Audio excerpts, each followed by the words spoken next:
ஹொசூரில் விமான நிலையம் அமைப்பதற்கு விவசாயிகள் கடும் எதிர்ப்பு தெரிவித்துள்ளார்கள். ஹொசூரில் சர்வதேச விமான நிலையம் அமைக்கப்படும் என்று சட்டமன்றத்தில் முதலமைச்சர் மு.க.ஸ்டாலின் அறிவித்திருந்தார். இதைத் தொடர்ந்து ஹொசூர் அருகே உள்ள 12 கிராமங்களில் 2980 ஏக்கர் கையகப்படுத்தப்பட்டு வரைவு திட்ட அறிக்கை தயாரிக்கப்பட்டுள்ளதாக தகவல்கள் வெளியாகின. இந்த நிலையில் நந்திமங்கலம் கிராமத்தில் நடந்த விவசாயிகள் ஆலோசனைக் கூட்டத்தில் விமான நிலையம் அமைப்பதற்கு எதிராக தீர்மானம் நிறைவேற்றப்பட்டது. இந்த விமான நிலைய போக்கையே தமிழக அரசு கைவிட வேண்டும் என்பது நாம் தமிழக விவசாய பாதுகாப்பு சங்கத்தின் சார்பாக நாங்கள் ஒரு கோரிக்கை வைப்போம். சென்னையில் டிசம்பர் மாதத்தில் போதைப் பொருள் வழக்கில் 130 பேர் கைது செய்யப்பட்டுள்ளார்கள். சென்னை காவல் ஆணையாளர் உத்தரவின் பேரில் போதைப் பொருள் தடுப்பு நுண்ணறிவு பிரிவு போலீசார் தீவிர சோதனையில் ஈடுபட்டு வருகின்றனர். அந்த வகையில் டிசம்பர் மாதத்தில் போதைப் பொருள் வைத்திருந்ததாக 61 வழக்குகள் பதிவு செய்யப்பட்டு 130 பேர் கைது செய்யப்பட்டுள்ளார்கள். இவர்களிடமிருந்து 131 கிராம் மெத்தபெட்டமைன் என்ற போதைப் பொருளும் 219 கிலோ கஞ்சா மற்றும் 2701 வலி நிவாரண மாத்திரை ஆகியவை பறிமுதல் செய்யப்பட்டுள்ளன. குன்னூர் அருகே கெத்தை மலைப்பாதையில் முகாமிட்டுள்ள யானைகள் கூட்டம் பேருந்து, கார் உள்ளிட்ட வாகனங்கள் செல்லும் பிரதான சாலையோரம் நடந்து சென்ற காணொளி சமூக வலைதளத்தில் கவனம் பெற்றுள்ளது.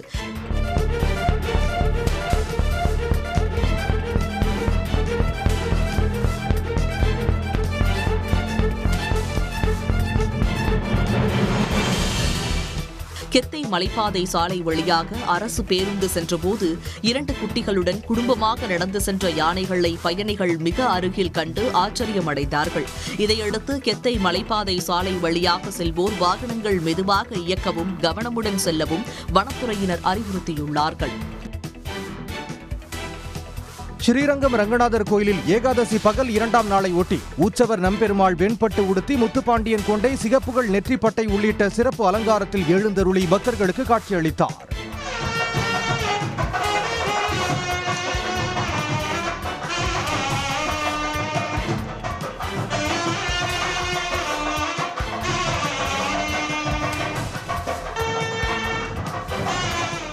ஸ்ரீரங்கம் ரங்கநாதர் கோயில் அர்ஜுன மண்டபத்தில் மார்பில் கண்டாபரணம், ஸ்ரீ மகாலட்சுமி பதக்கம், பெரிய சிகப்புக்கல், அடுக்கு பதக்கம் உள்ளிட்ட திரு ஆபரணங்களை அணிந்தபடி காட்சியளித்த நம்பெருமாளை ஆயிரக்கணக்கான பக்தர்கள் ரங்கா ரங்கா என பக்தி முழக்கமிட்டு வழிபட்டனர். திருத்தணி ரயில் நிலையம் அருகே உள்ள பாழடைந்த ரயில்வே குடியிருப்புக்கு சொந்தமான கட்டடத்தில் மனித எலும்புக்கூடு ஒன்று கண்டெடுக்கப்பட்டுள்ளது. தகவலை அடுத்து சம்பவ இடத்திற்கு வந்த போலீசார் மற்றும் தடயவியல் துறையினர் குடியிருப்பு பகுதியில் எலும்புக்கூடு வந்தது எப்படி, கொலையா தற்கொலையா என பல்வேறு கோணங்களில் விசாரணை மேற்கொண்டுள்ளனர். மீட்கப்பட்ட மனித எலும்புக்கூடு பாகங்களை ஆணுடையதா அல்லது பெண்ணுடையதா என்பதை அறிய கோணியில் கட்டி சென்னையில் உள்ள தடயவியல் துறைக்கு அனுப்பினர். திண்டுக்கல் மாவட்டம் வடமதுரை அருகே சுத்துவார்பட்டி கிராமத்தில் உள்ள குடியிருப்பு பகுதியில் முகமூடி அணிந்து வந்த கொள்ளையர்கள் அடுத்தடுத்து 2 வீடுகளின் கதவை உடைத்து பணம் மற்றும் நகைகளை திருடிச் சென்றுள்ளனர். பெட்டிக்கடை வியாபாரி தமிமுன் அன்சாரி மற்றும் தனியார் நிறுவன ஊழியர் கலீல் ரகுமான் ஆகியோரின் வீடுகளில் ஆள் நடமாட்டம் இல்லாததை அறிந்த முகமூடி கொள்ளையர்கள் பீரோவை உடைத்து 2 சவரன் நகை மற்றும் 2000 ரூபாயை திருடிச் சென்றனர். மேகதாது அணைக்கு திட்ட அறிக்கை தயாரிக்க கர்நாடக அரசுக்கு உச்சநீதிமன்றம் ஒப்புதல் வழங்கியதை ரத்து செய்ய கோரி தஞ்சையில் தமிழக விவசாயிகள் சங்கத்தினர் ஆர்ப்பாட்டம் நடத்தினர். தலைமை தபால் நிலையம் அருகே நடைபெற்ற ஆர்ப்பாட்டத்தில் பல்வேறு கோரிக்கைகளை வலியுறுத்தி முழக்கம் எழுப்பினர்.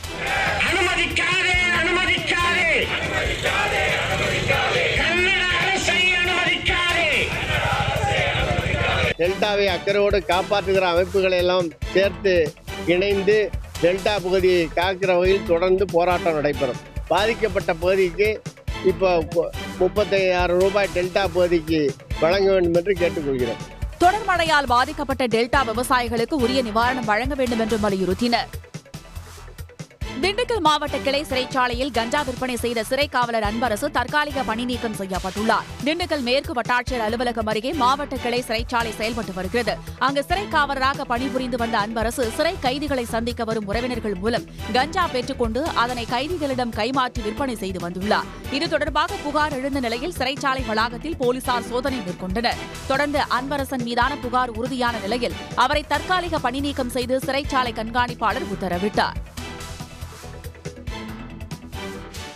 திருச்செங்கோடு அர்த்தநாரீஸ்வரர் கோயிலுக்கு 2,17,00,000 ரூபாய் மதிப்பீட்டில் புதிதாக தேர் வடிவமைக்கப்பட்டு வரும் நிலையில் அதற்கான இரும்பு அச்சை PRT என்ற நிறுவனம் இலவசமாக வழங்கியுள்ளது. 7 டன் எடையிலான 2 அச்சுகளும் 10 லட்சம் ரூபாய் மதிப்பீட்டில் தயாரிக்கப்பட்டுள்ளன. PRT நிறுவனங்களின் தலைவர் தங்கராஜ் கோயில் செயல் அலுவலரிடம் முறைப்படி அச்சுகளை ஒப்படைத்தார்.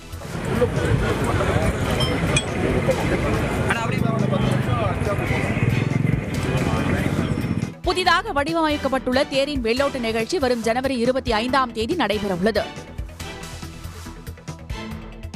தமிழகத்தைச் சேர்ந்த பிரபல ஓவியர் கொண்டைய ராஜுவுக்கு தமிழக அரசு மணிமண்டபம் அமைக்க வேண்டும், அவர் பெயரில் விருது வழங்கி கௌரவிக்க வேண்டும் என கோரிக்கை எழுந்துள்ளது.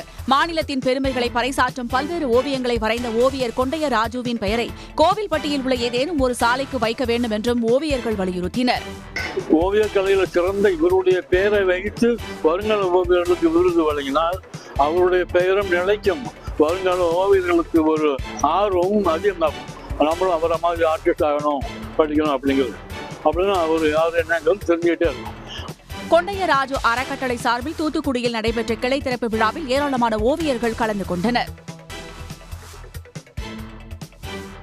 திருத்தணி முருகன் கோயிலில் சாமி தரிசனம் செய்ய வந்திருந்த சௌமியா அன்புமணியின் ஆதரவாளர்கள் கோயில் நிர்வாகிகளுடன் வாக்குவாதத்தில் ஈடுபட்டதால் பரபரப்பு ஏற்பட்டது. திருத்தணி சட்டமன்ற தொகுதியில் மகளிர் உரிமை மீட்பு பயணம் கூட்ட நிகழ்வில் பங்கேற்க சௌமியா அன்புமணி வந்திருந்தார். முன்னதாக திருத்தணி சுப்பிரமணிய சுவாமி கோயிலில் தரிசனம் செய்ய பாமக நிர்வாகிகளுடன் சௌமியா சென்றிருந்தார். அப்போது VIP தரிசனத்திற்கு அவருடன் வந்திருந்த 5 பேருக்கு மட்டுமே கோயில் நிர்வாக அலுவலர்கள் அனுமதித்தனர். இதனால் உடன் வந்திருந்த மற்ற பாமக தொண்டர்கள் கோயில் அலுவலர்களுடன் வாக்குவாதத்தில் ஈடுபட்டனர்.